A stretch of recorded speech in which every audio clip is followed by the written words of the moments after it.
All right. All right, my name is Tyler Royke, and this is Agent Broker Conversations. I'm here with my co-host Jimmy Doolin. Jimmy, how are you doing this week? Good. Tyler, I can't believe we've been on the phone for a couple minutes getting prepped for today, and you didn't even make a comment about my haircut. Wait, hold on. I want to redo that. I just realized my mic wasn't plugged in. Here, now we're good. We're good now, though. Just got it set up. And real quick, actually, I was thinking, what exactly are we calling this episode? Like, it's something conversation. What's the conversation? I know the topic, but what is the word? Oh, natural disaster. Natural disaster conversation. Yeah, real estate after a natural disaster. Real estate after a natural disaster. Conversation. Yep. Okay. I mean that today's conversations about natural disasters and what's after that for real estate. Something like that. Okay. Here, I'm just writing that down.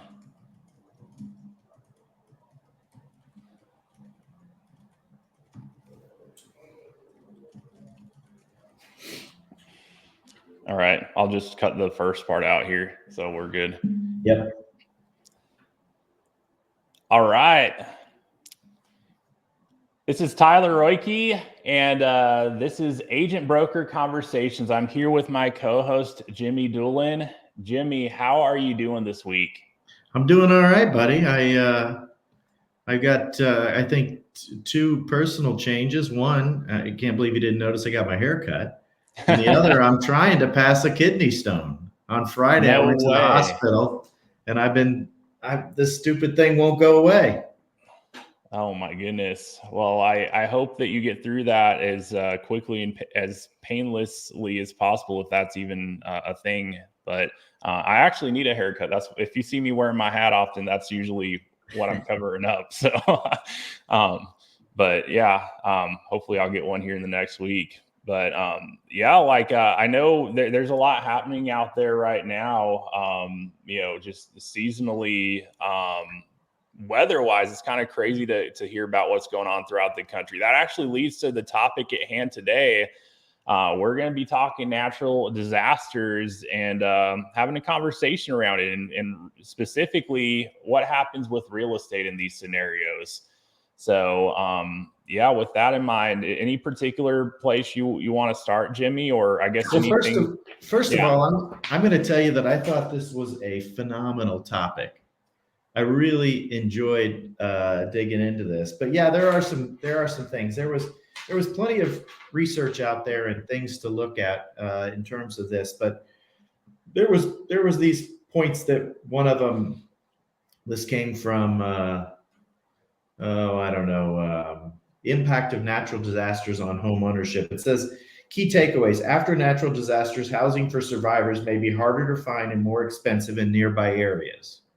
Potential natural disasters are increasingly considered by home buyers. Natural disasters are becoming more common, more severe, and causing more economic damages. And after a natural disaster, homeownership rates decrease in the affected areas. So those were some key takeaways that I thought were interesting to kind of kick this discussion off. Yeah, I saw that too. How it does impact homeownership a lot, and I guess a lot of people who are impacted, maybe due to financial hardship, go and become renters instead of owners, and maybe it has to do with just having gone through that experience as an owner. I mean, I can't even imagine some catastrophic damage to a property, and just having to go through that, even if you had the coverage, which I know that's a whole nother thing. As to I was actually surprised because I saw the stat that there's actually a chunk of people that don't even have coverage, I guess, for their dwelling, let alone you need a specific coverage depending on the kind of disaster that happens that hits it, right? So there's a percentage of the owners that aren't even covered for any of it. But regardless of the case, I mean, we're talking about being completely displaced. Yeah, I mean, we're seeing it happen. That's actually why we're talking about it. I mean, you might be listening to this when it releases and you probably know exactly what we're talking about. If you're hearing in the future, I mean, it's hurricane season. It's been a crazy one here so far with what's happened in North Carolina, especially. And I mean, Florida's been getting hit with some. I mean, shoot, they had a Category 5, but I think it got significantly reduced by the time it really started making landfall, which is good. But there were still some places that were affected by the flooding and stuff. But so this article says that 34% of home buyers are now concerned about the likelihood of a natural disaster in their home search. In other words, it is one of their criteria. So a third of our active buyers are concerned about that. So that's pretty crazy. I've been in real estate 35 years. I don't remember ever somebody saying to me that they wanted to know the likelihood or even a discussion around the likelihood of any kind of natural disaster in their home search. Have you ever experienced that? I've spent most of my time in San Antonio, and the biggest thing I would ever get questioned is, flood zones. Are we in a flood zone? I mean, flooding is not even really a big thing in San Antonio, but depending on where you're at, it definitely could be a concern. So usually that's the extent looking at flood maps, sending them a copy. I mean, most properties aren't really in one. If anything, they might have one towards the back of the property, usually not with the structure on it. I've seen, I think, one or two examples where the structure was actually in a flood zone. But it seems like most builders realized that and built around it if there were one, or just avoided it. But I think maybe it's market dependent, I would imagine, because I have no idea what it's like in places that actually experience tornadoes. That's or earthquakes. San Antonio, you don't really have natural. I mean, the biggest natural disasters you have are floods potentially, and hail. Hell will do over $1 billion in damage if it's the right storm. But what we're talking about is new roofs at that point. And I mean, roofers definitely have their day when that comes through. So, but even here's one that says, after the Marshall Fire in the wealthy Denver suburb of Boulder, Colorado, which burned close to 1,000 homes in December of 2021, surviving residents struggle to find long-term housing while waiting for their homes to rebuild. After the fire, the rent and home prices increased by 3 to 6% in nearby counties. 3 to 6%. Yeah, prices went up 3 to 6% from 1,000 houses, 1,000 homes burning in nearby counties. They found prices go up. It also goes on to say here, July of 2021 survey found that 62% of homeowners are concerned about the threat of natural disaster. And younger generations, 72% of millennials are concerned. Research has found that after natural disasters, there is 3 to 5% point decrease in homeownership rates in the affected area, because people are less likely to come back and or wait for their properties to be rebuilt. They move on. It's pretty interesting. Yeah. I saw a div. I didn't really see the actual data behind this at all, but there were one or two articles I think I saw where it kind of alluded to in certain instances where a lot of homes are wiped out, that rents can essentially double. And again, I didn't really see any data behind that.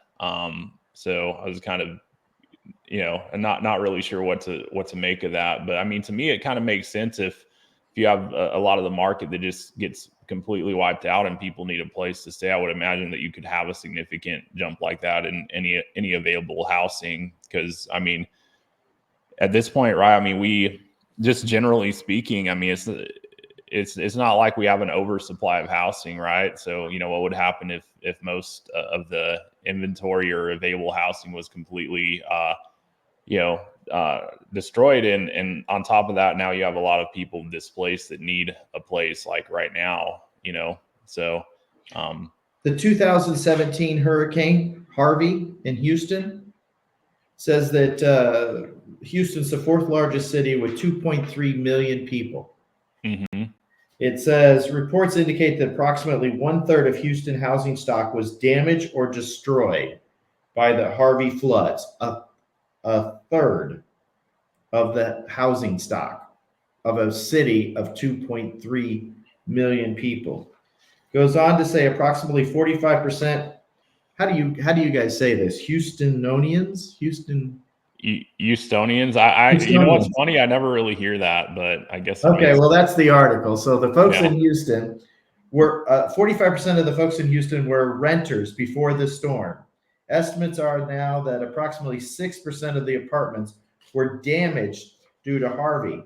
But here's the thing: the damaged areas and the impact is felt more in the lower income communities, because anything that's nice, the more affluent communities have absorbed it all.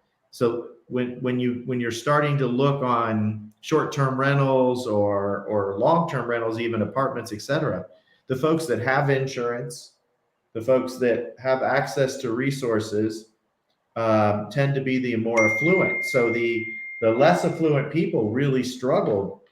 It says here, immediately after the flooding, some renters did not know whether this is fascinating right here. After the flooding, they didn't know whether they could remain in the flooded housing or whether they had the right to vacate the flooded housing that they viewed unsafe. That is some renters who lived in flooded homes that still had water and utilities preferred to remain in the flood damaged housing because they knew how challenging it would be to find alternative housing. But because habitability is not a precisely defined term, even tenants who wanted to remain in flooded housing could be forced to move if their landlords deemed that their house was uninhabitable. Conversely, tenants who felt their housing was unsafe and had no legal right to abandon the premises once their landlords deemed the housing was habitable, even if they lived in the housing that had flooded in the earlier storms. So in both scenarios, just chaos, right? Yeah. It's interesting. I guess that there's not clarity around, what happens in that situation if you have a lease agreement. I would think. Well, in Houston, apparently it's up to the landlord to determine if your home is habitable or not habitable, which I find absolutely amazing. That's according to this article. I don't know that firsthand, but that blows my mind, because here it would absolutely be code enforcement, building code enforcement,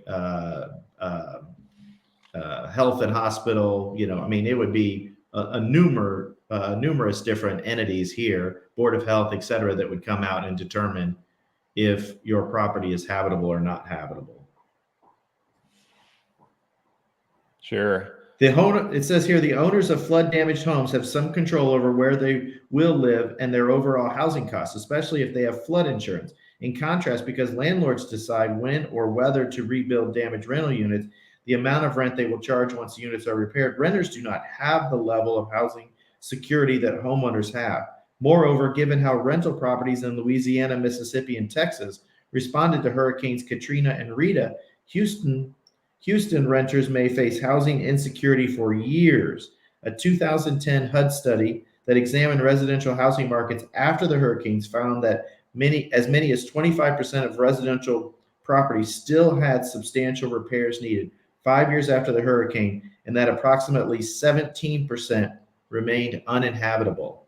Now, I did see one of the first things I went to was, when I was trying to research this, was Katrina, because it had been a while ago, right? I remember taking my kids there and driving them through the French Quarter on a spring break, and we stopped and had lunch shortly.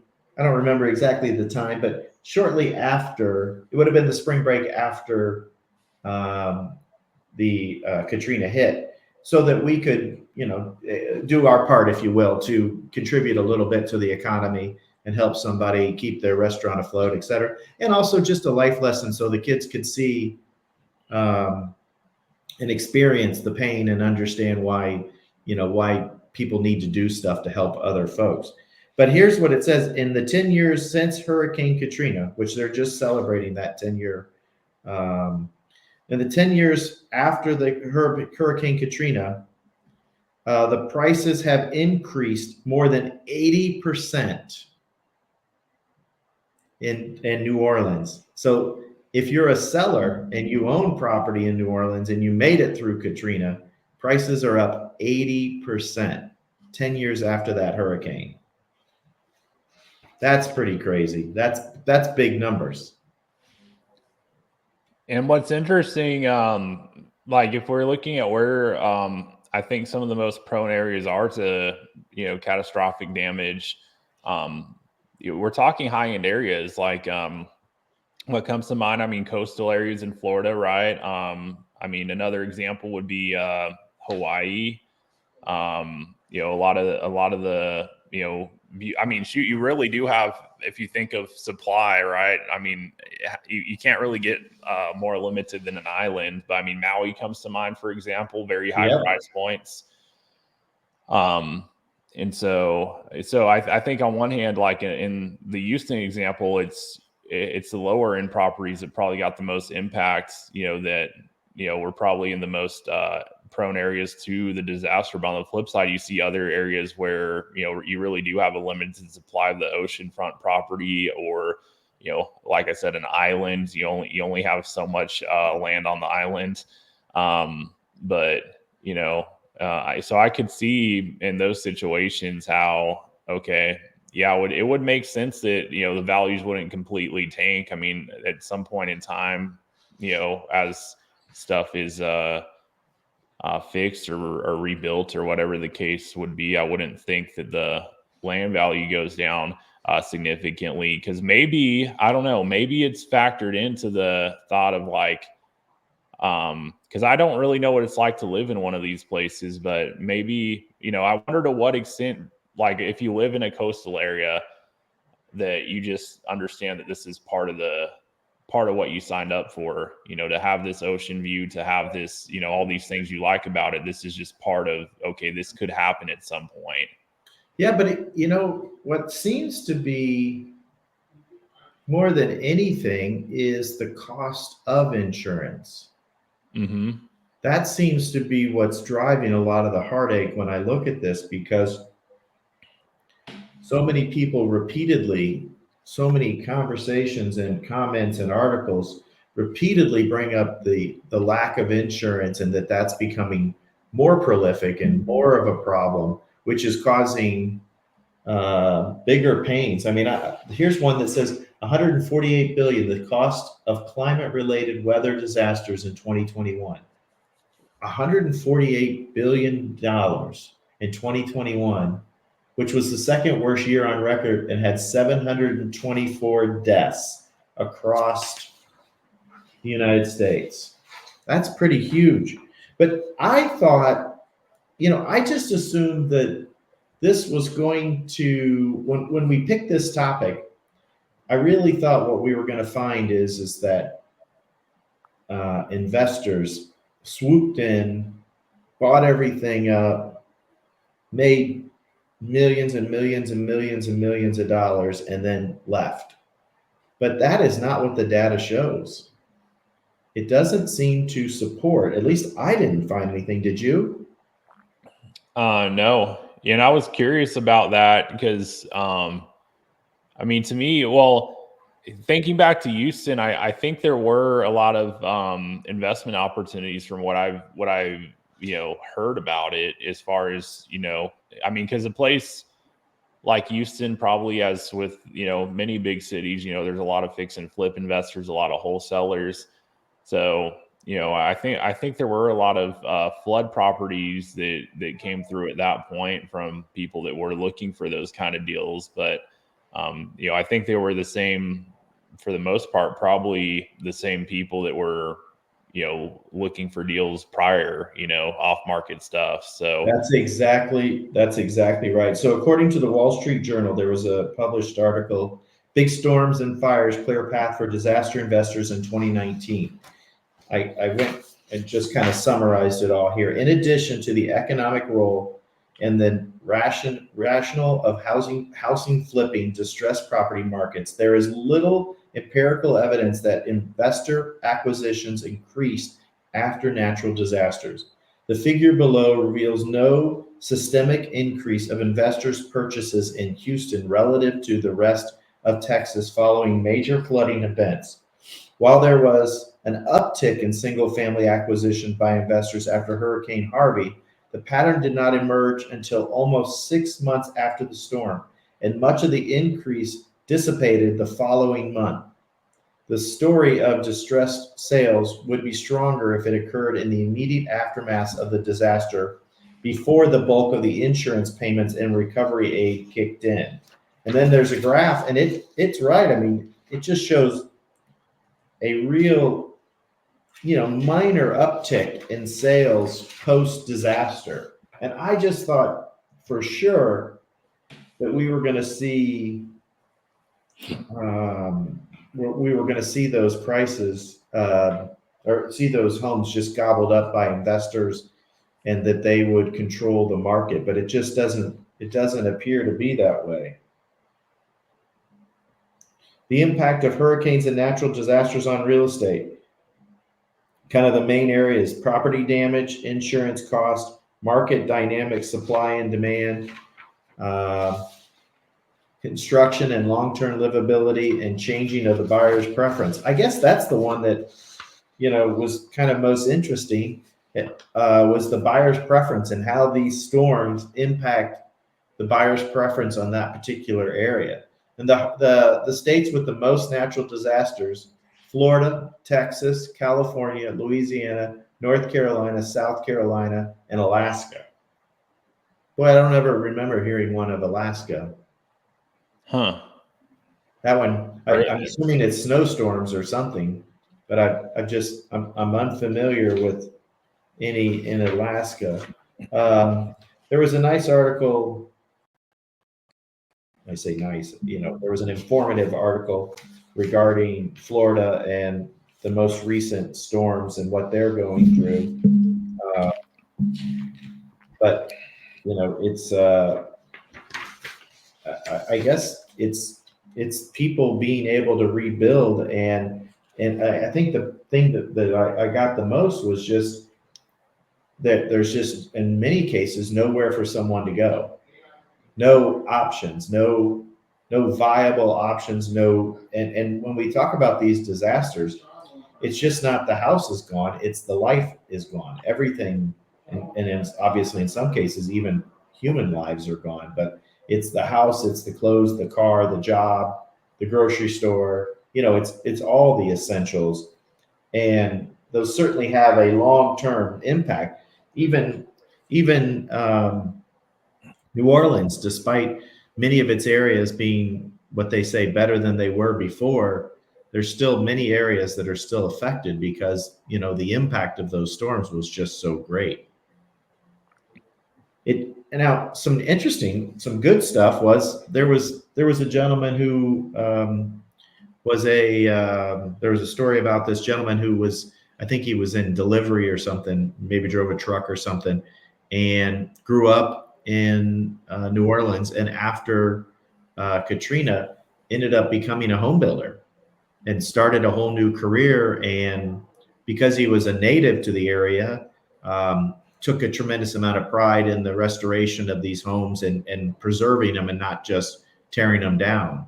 So he's built a very thriving business now. So there's always positives that come out of things, but man, the impact of getting to that is difficult. I really wonder, Fort Myers to me is,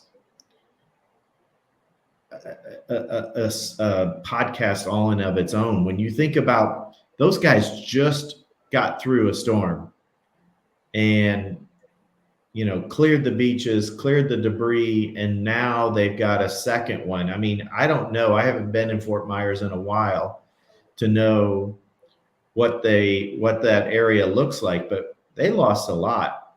And so this storm, probably there was less real estate in the way, but there was probably new real estate being built and developed that could have been impacted. So, how many people, Tyler, when you look at Florida and you think of the demographics, right? It's folks that have moved there, second homes, or if they live there, it's retirement.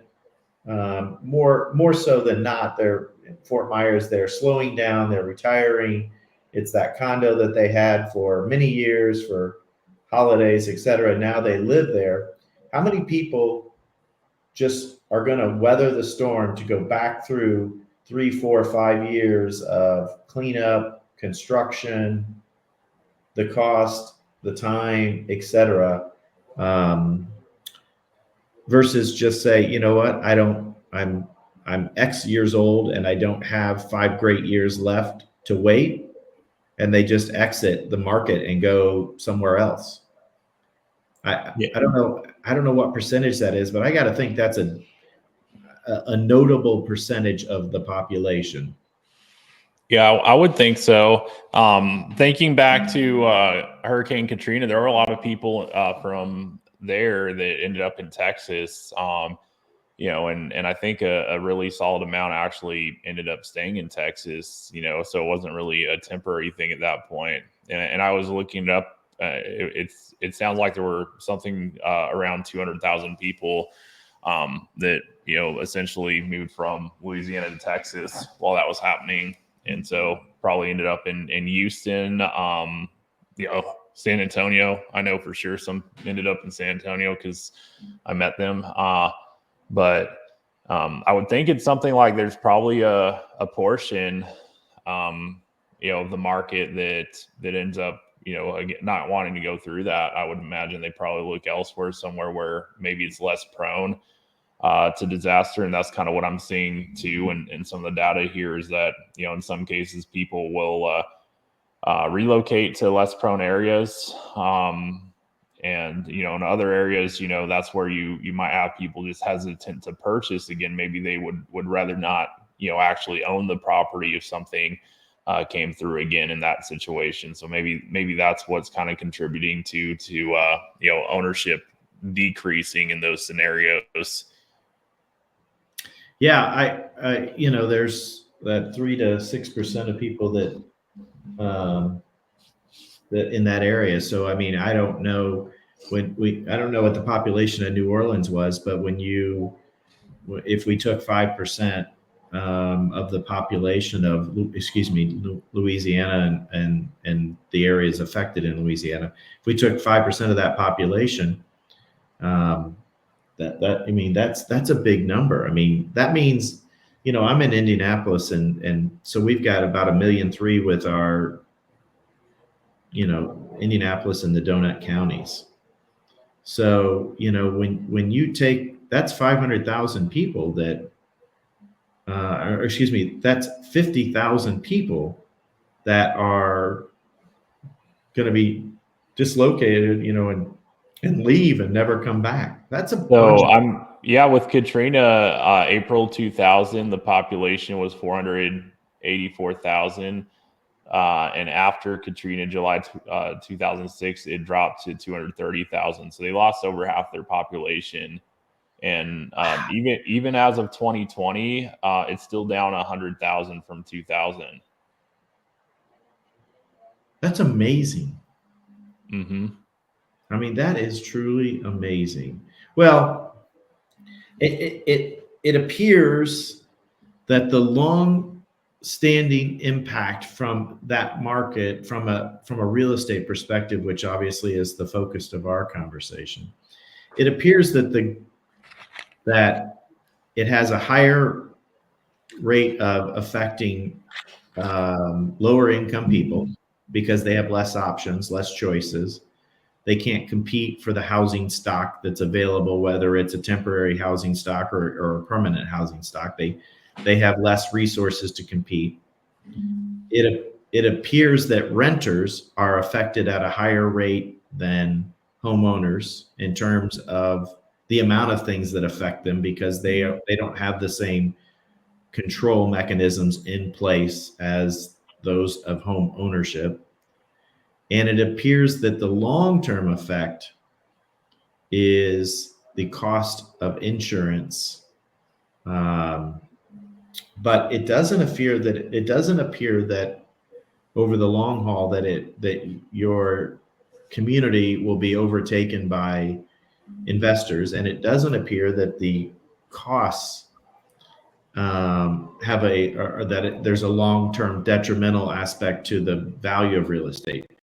Maybe it's, you've got damage, but then when you have people displaced, those people are trying to consume products. So maybe it offsets that. I don't know. But it seems like the long-term effect is loss of population, cost of insurance, and the rental, that community seems like they are the ones that experience the long-term effects. Yeah, I mean, that seems to make sense. I mean, if you have financial capability, you always have another option, Right. And so that probably is what kind of plays into the numbers there, and why people stay if it's a bad situation, and why others don't. Yeah, I mean, I don't know what percentage of homes in Florida, for instance, like right now we've got, Tampa and Sarasota and Bradenton and all of those areas that were just affected. I don't know what percentage of that population is owner occupied versus second home, but the second home community, if they're, Bradenton and Fort Myers and stuff like that oftentimes is referred by, at least here locally, as Indiana, South, because so many people are in Indiana and have a second home there. But so if those people aren't affected in the same way as a local resident whose primary residence is gone. So, I don't know what percentage are second homeowners in those areas, but that group of people is just, it's hard to record the impact on them the same way that you would record the impact on somebody who it's their primary residence. And how do you, if your car floated away and your house is gone, you've got to find a new place. You might need a new job, and the job may or may not be available, but I'm assuming you can find one somewhere. But heck, if it's 30, 40 miles down the road to the next town that wasn't affected, how do you get there? When, it's not like you can ride a bike every day to the next town that wasn't damaged, or are the roads even clear to get there? I don't know. The whole thing is just it's so overwhelming. We get tornadoes in Indiana, and they can have devastating effects on our state. They tend to be in rural areas, not in highly populated areas, which I guess to some extent is a saving grace because they impact less people. But to the person that's hit, whether they're in a rural area or not, it is devastating. And there are some small towns that just get darn near wiped out. Yeah. So, I can't imagine. And if your whole place is wiped out and you don't have a job, how do you even go about getting a new loan to get a new place if you don't have something lined up, right? Right. I mean, if your job's gone, or you can't produce your next paycheck. So, for a lot of folks, that would just the absence of a job would prevent. And the other thing they were talking about that I read was lenders having to make the mortgage payment while you're displaced. So you're out of your home because it's full of water. You're renting somewhere, but you have to make your mortgage payment and your rent payment on the new place until and only if there is a suspension on your loan put in place by your lender. So there was the impact of the folks that, you know, of paying rent and paying for their homes. Here, I think this is it. Homeowners were particularly hard hit by Harvey. This is in that Houston market again. Approximately 55% of the flood damaged homes were owner occupied, and damage to rental housing was not as major as damage to owner occupied. After the storm, mortgage loan delinquency rate rose and foreclosures spiked, in part because homeowners with outstanding mortgages were still required to make timely loan payments unless they were granted a forbearance period. Now, it doesn't go on to say what percentage of people were or weren't. Homeowners were legally required to make their mortgage payments even while their homes were repaired, and even though they may also have been paying rent. While homeowners in Houston were likely to have general insurance or flood insurance, then renters, only half appeared to have received insurance payments to replace damage of personal property. So only half of the homeowners that lost homes. And, you know, even here, I was talking to one of the agents in my office, and he said that his client had just redone his place in Fort Myers from the last storm. $700,000 was the repair cost. It had no insurance, and it was gone again. Oh, man. And another client in here was, actually, no, it's not a client, a mortgage loan officer here in my office. He said his brother has insurance on the house, but didn't have insurance on his boats, and both boats were taken. You know, boats aren't cheap. So again, putting it all in perspective, he's alive, his family's alive, but the cost on that community. So when somebody loses, you know, just in that example, they lose their house and they lose their boat. Their house has insurance, their boats don't. Do they go back down there, or have they just taken enough of a lick that they're done?